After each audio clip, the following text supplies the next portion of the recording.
औरंगजेब आलमगीर के इंतकाल का वक्त आया ना, तो औरंगजेब आलमगीर बीमार हुए, आखिरी वक्त मिंबर पे चढ़े और लोगों को कहने लगे, लोगों तो मुझसे अक्सर पूछते थे ना कि बादशाह तेरी 2 उंगलियों पे स्याही क्यों लगी रहती है और तेरे हाथों में सुराख क्यों रहते हैं।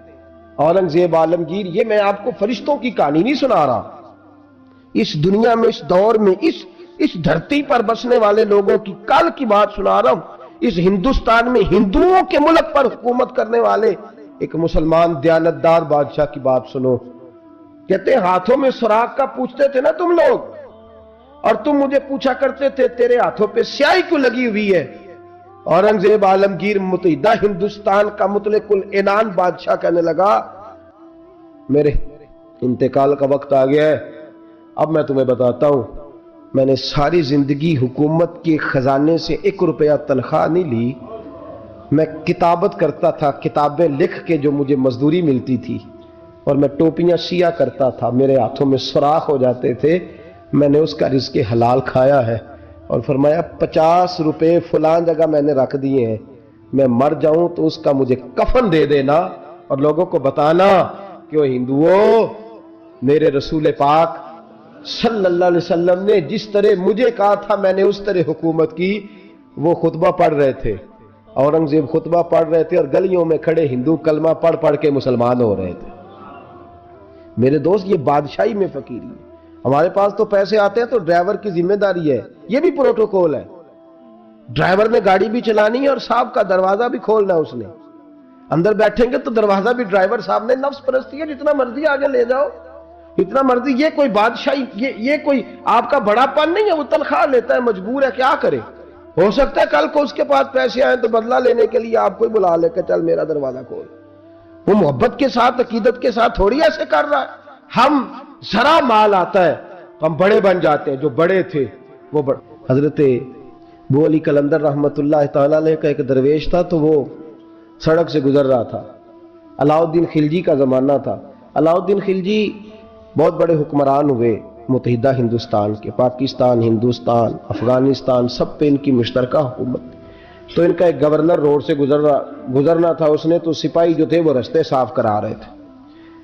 तो एक बुजुर्ग थे, हज़रत बू अली कलंदर के मुरीद थे, खलीफा थे, तो वो भी रोड पे गुजर रहे, तो तने तनहा हाथ में छड़ी पकड़ी है, तने तनहा गुजर रहे हैं। तो वो कहने लगे, बाबा जी साइड पे हो जाए, गवर्नर साहब ने गुजरना है। तो फरमाने लगे, इतनी सड़क पड़ी है, गुजर जाएगा कि मुझे साइड पे करके ही गुजरना, गुजर जाए। उन्होंने कहा नहीं, आपकी मेहरबानी, हट जाए। कहा भाई मैं क्यों हटूं, वजह उसकी, इतना रास्ता है, गुजर जाए, मैं बूढ़ा आदमी हूं, तुम मुझे साइड पे करोगे, फिर रास्ता ढूंढता फिरूंगा। कहा बाबा तेरी मेहरबानी, हट जा। निगाह फकर में शाने सिकंदरी क्या है, और खिराज की जो गदा हो वो कैसरी क्या है। उसने कहा मैं उसको क्या समझता हूं, बादशाह होगा तो घर होगा, मैं उसे क्या समझता हूं। और मैं नाराज ना होइएगा, अमीरों को खराब गरीबों ने किया है, बड़ों को खराब छोटों ने किया। अगर हम गाड़ियों के आगे पीछे भागना छोड़ दें तो लीडर सियाने हो जाए। ये हमारे नारे तबाही करते हैं, हम नहीं समझते कि हम कितना नुकसान करते हैं। निगाह फकर में शान सिकंदरी क्या है, खिराज की जो गदा हो वो कैसरी।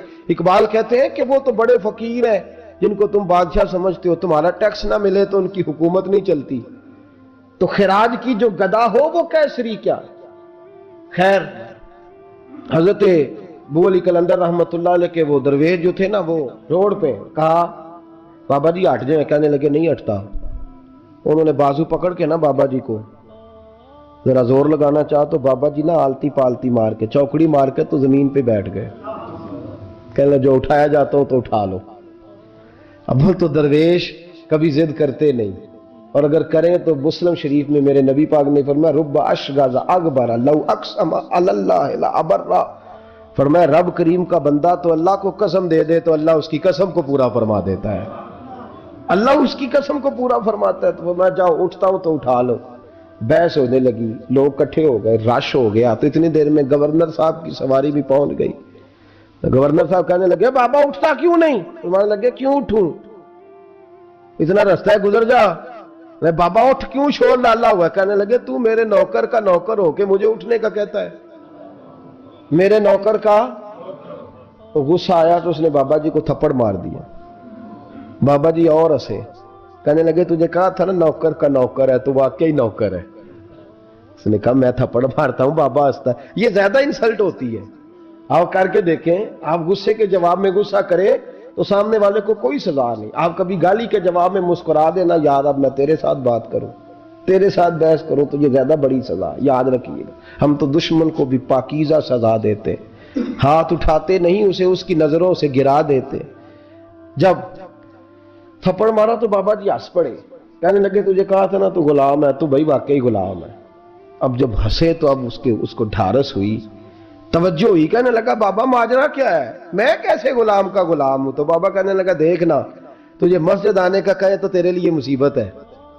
इतने लोगों को तू टाइम दे लेता है लेकिन अल्लाह को तू नहीं दे पाता, तो तू नफ्स का गुलाम है और नफ्स मेरा गुलाम है, लिहाजा तू मेरे गुलाम का गुलाम है, तू मेरे नौकर का।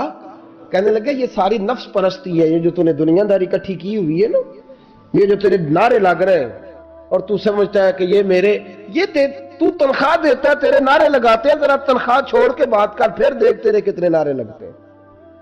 तू ये डरते हैं तुझसे लोग, तेरे आगे पीछे भागते हैं, जरा इक्तदार से साइड हो तो ये पता लगे तेरी कीमत क्या है। तू समझता है कि मेरी जेब में पैसे हैं, लोग मुझे सलूट करते हैं, तो नहीं, तुझे सलाम कोई भी नहीं कर रहा, तेरी जेब को सलाम हो रहा है, तेरे ओहदे इक्तदार को और तेरी वहशत और दहशत को सलाम है। उसने कहा हजरत जी मुझे सलाम कब होगा। तो फरमाने लगे जब तू बादशाही में फकीरी करेगा, जब तू बादशाही में भी फकीरी होती है मेरे अजीजों, बादशाही में भी फकीरी होती है। हजरत मौला कायनात शेर खुदा अलीउल मुर्तजा रदी अल्लाह ताला अन्हु फरमाते हैं, मैंने हुजूर की बारगाह में अर्ज की या रसूलल्लाह को नसीहत ही कर दे हुजूर मुझे कोई। तो हुजूर ने फरमाया अली जो दुनिया में प्रोटोकॉल लेता है आखिरत में रुसवा हो जाता है। जो दुनिया में दुनियादारी दबदबे तनतने की ख्वाहिश करता है, ख्वाहिश करत। मुल्ला रूमी रहमतुल्लाह अलैह ने बड़ा अजीब जुमला लिखा है। मुल्ला रूमी कहते हैं हमारे पास फिरौन जितने पैसे नहीं, नमरूद जितनी दौलत नहीं, वरना कई लोगों का खुदा बनने को दिल करता है। माज़ अल्लाह ताला। वो कहते हैं कई लोगों का दिल करता है कि लोग हमें सजदा करें, लेकिन फिरौन और नमरूद जितनी ताकत दौलत नहीं, वरना लोग कराएं। माज़ अल्लाह ताला ख्वाहिशात नफ्स इतनी बढ़ गई हैं। अच्छा लगता है। हमारे लीडरान कहते हैं 2-4 बंदे हल्के में मरे ना तो इलेक्शन का मजा ही नहीं। माज़ अल्लाह ताला ये हमारा हाल हो गया। हम नाराबाजी के कायल कौम है, हम नारों पे जिंदा रहने वाले नफ्स परस्त बनते जा रहे हैं। शेर खुदा रदी अल्लाह ताला अन्हु फरमाते हैं रसूल करीम ने फरमाया जो यहां इज्जतें ढूंढता है, यहां ख्वाहिश करता है नारों की, प्रोटोकॉल की, आखिरत में रुसवा कर दिया जाता है। और फरमाया जो यहां झुक जाता है अल्लाह कयामत में उसे इज्जतें अता फरमा देगा। ये हुजूर ने नसीहत फरमाई। हजरत उमर बिन अब्दुल अजीज, जमाना डरता था, बड़ा नाम है। फकीरी और चीज है, दरवेशी। इकबाल कहते हैं दियारे इश्क में अपना मकाम पैदा कर, नया जमाना नए सुबह शाम पैदा कर। खुदा अगर दिल फितरते शनास करे अता तुझको, सुकूते लालाओ गुल से कलाम पैदा कर। मेरा तरीक अमीरी नहीं फकीरी है, खुद ही ना बेच गरीबी में नाम पैदा कर। हजरत उमर बिन अब्दुल अजीज रात को बैठ के ना लिख रहे थे, तो एक नौजवान आपकी खिदमत के लिए रहता था हर वक्त। हजरत जी लिख रहे थे, चिराग जल रहा था तो कोई तहरीर कर रहे थे। एक मेहमान भी आया हुआ था, तो वो नौजवान ना बैठे बैठे ना लेटा तो सो गया। तो वजह है आपकी मेरी बात पे, बैठा बैठा ना वो बेचारा सो गया। तो हजरत ने तकिया पेश कर दिया, नौजवान ने तकिया पकड़ा तो उसने लपाट के वो गहरी नींद चला गया। एक झोंका हवा का आया तो चिराग गुल हो गया। मेहमान बैठा था, कहने लगा हजरत जी मैं चिराग जला दूं। फरमाने लगे नहीं, मेहमान से खिदमत नहीं लेनी चाहिए, मैं जलाता हूं। का फिर इसको उठा ले। कहने लगे जवानों को नींद ज्यादा आती है, सोया रहने दो। का हुजूर सोने तो नहीं आया, खिदमत के लिए आया। फरमाने लगे यार सोया रहने दो, क्या अर्ज है। हजरत उमर बिन अब्दुल अजीज उठे, चिराग जलाया, वापस आके बैठे तो वो देखे ना, ये बादशाहों के लिए तो नहीं ना ऐसा होता, बादशाह तो नहीं ना कर सकते। यहाँ तो थोड़ा सा जिसके पास पैसा आ जाए वो कहता है कि तू नौकर मेरे मुंह में कभी लुकमा भी डाल दे तो फिर ही है, मैं इसका मुझसे तनख्वाह लेता है और अब ये इतना काम भी नहीं कर सकता। हर काम हम कराना पसंद करते हैं। कहा हजरत उमर बिन अब्दुल अजीज से कहने लगा हुजूर अजीब आप बादशाह हैं, آپ نے غلام کو جگایا ہی نہیں. حضرت عمر نے کیا؟ حضرت عمر بن عبدالعزیز نے جو قانون پیش کیا بڑا زبردست ہے. فرمانے لگے کم تو انا عمر بن عبدالعزیز رجعت انا عمر بن عبدالعزیز. فرمانے لگے کیا ہو گیا ہے؟ میں جب چراغ جلانے گیا تھا تو پھر بھی عمر بن عبدالعزیز ہی تھا, اور واپس آیا ہوں تو پھر بھی عمر بن میں تبدیل. محدث ابن جوزی نے لکھا ہے, کہنے لگے کم تو جب گیا تھا انا عمر بن عبدالعزیز, پھر بھی عمر بن رجعت, اور میں لوٹ آیا ہوں, واپس آیا ہوں تو دیکھ لو کوئی کمی تو نہیں ہوئی, میرا باپ بھی وہی ہے, میں بھی انا عمر بن عبدالعزیز. میں بدلا تو دیار عشق میں اپنا مقام پیدا کر, نیا زمانہ نئے صبح و شام پیدا کر. بادشاہی میں جو فقیری ہے نا میرے دوست, جو اس کی لذت ہے, دیکھیے نا رسول پاک صلی اللہ تعالی علیہ وسلم دو جہاں کے بادشاہ. حضور فرماتے ہیں میرے دو وزیر زمین پہ ہیں, دو آسمانوں پہ ہیں. وزیر کس کے ہوتے ہیں؟ بولیے نا, دو میرے وزیر, ترمذی کی حدیث ہے, دو زمین پہ ہیں, دو. حضور زمین والے وزیر کون سے ہیں؟ فرمایا ابو بکر اور عمر. آسمان والے کون ہیں؟ فرمایا جبریل اور میکائیل علیہ السلام. میرے دو وزیر یہاں ہیں, دو وزیر. حضور بادشاہ ہیں, وہ دو عالم کی رحمت تھے, جہاں چاہتے وہیں رہتے. یہ ان کی مہربانی ہے کہ یہ عالم پسند آیا. حضور دو جہاں کے بادشاہ ہیں, لیکن میرے نبی پاک کپڑا خود سی رہے ہیں. جوتا ٹوٹ گیا ہے تو رسول پاک صلی اللہ علیہ وسلم اس کو گانٹ بھی انتے. میرے خیال ہے جوتی گنانے والا کام موقع نہیں گیا جی. میرا نہیں خیال کہ اب کوئی 10,000 لوگ جو تنخواہ لیتا ہے وہ بھی جوتا گانٹتا ہو. نہیں, آپ ہی کی گنٹنا ہے, کسی کو بھی نہیں گنٹائی گا. کیا خیال ہے آپ کا؟ ٹھیک بات کر رہا ہوں. نبی پاک جوتا بھی خود گانٹتے, کپڑوں کو پیوند بھی.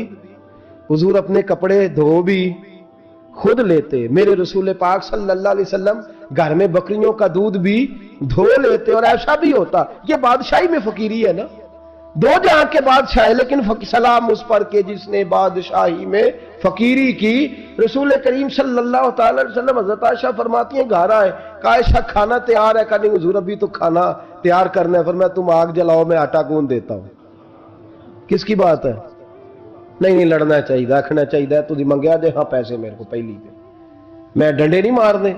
میں آیا تو انہوں پتہ نہیں میں کڈی بلا دا نام آتا تو ٹکر ہی نہیں پکایا. وہ میں آ گیا کار تو انہوں پتہ ہی نہیں لگا, میں ہی آ گیا کار. اللہ خیر کر بھائی, ہٹلر نہ بنو, ہر جگہ ہٹلر نہ بنو. حسن سلوک زندگی کا حصہ ہے, پاکیزگی زندگی کا حصہ ہے. میرے رسول کریم صلی اللہ علیہ وسلم, عمر فاروق رضی اللہ تعالیٰ عنہ فرماتے میں گیا نبی کریم سے ملنے تو موٹے بان کی چارپائی, ہم اسے اسی مونج دی منجی آندے سامنے, موٹے بان کی چارپائی. مشکات کی حدیث ہے. حضرت عمر فرماتے ہیں میں سخت دل والا شخص تھا, حضور سے ملنے گیا تو نبی پاک آرام کر رہے تھے چارپائی. میں جا کے قریب زمین پہ بیٹھ گیا, حضور نے آہٹ سنی تو حضور اٹھے. فرماتے ہیں جب نبی پاک اٹھ کے بیٹھے تو حضور کے وجود پر میں نے بان کے نشان دیکھے. کہتے ہیں میں رو پڑا, سخت دل تھا پر رو پڑا. میں نے کہا حضور کیسے رو, کس طرح موجیں کریں, اور آپ اس بان کی چارپائی پہ. تو میرے کریم رسول نے فرمایا عمر تجھے اچھا نہیں لگتا, جتنی موج کرنی ہے دنیا میں کر لیں, آخرت میں ذلیل ہو جائے. فرمایا ان کو کرنے دے موج, وہ تو ذلیل ہونے کے لیے کر رہے ہیں, اور میں نے اس دنیا سے کیا لینا ہے, تھوڑا سا وقت گزارنے کے لیے آیا ہوں. یہاں کے بند ہوں گی, وہاں میرا رب ساری عزتیں مجھے ہی عطا فرما دے گا. اس حد فی الدنیا فریح القلب والجسد. میرے عزیزو, یہ فقیری میرے نبی پاک صلی اللہ علیہ وسلم, درویشی میرے رسول پاک کی. حضرت بلال حبشی کو حضور نے سویرے سویرے بلایا اور بلا کے فرمایا بلال رات تو نے میرا بستر پہ کپڑا ڈبل کر کے بچھا دیا تھا, ڈبل کر کے بستر بچھا دیا تھا تو نے. یا رسول اللہ کیا ہوا؟ فرمایا نیند تو مجھے بڑی آئی ہے پر میرے نفل کچھ رہ گئے ہیں, آج کے بعد ڈبل کر کے نہ بسترا بچھانا, سنگل ہی بچھانا, اس پہ ذرا کروٹیں بدلتا رہتا ہوں تو آنکھ جلدی کھل جاتی ہے. میرے دوستو کہاں لوگ یقین کریں نا, گرمیوں میں سویرے اٹھتے ہیں نہ سردیوں میں اٹھتے ہیں. گرمی میں اے سی نہیں اٹھنے دیتا اور سردی میں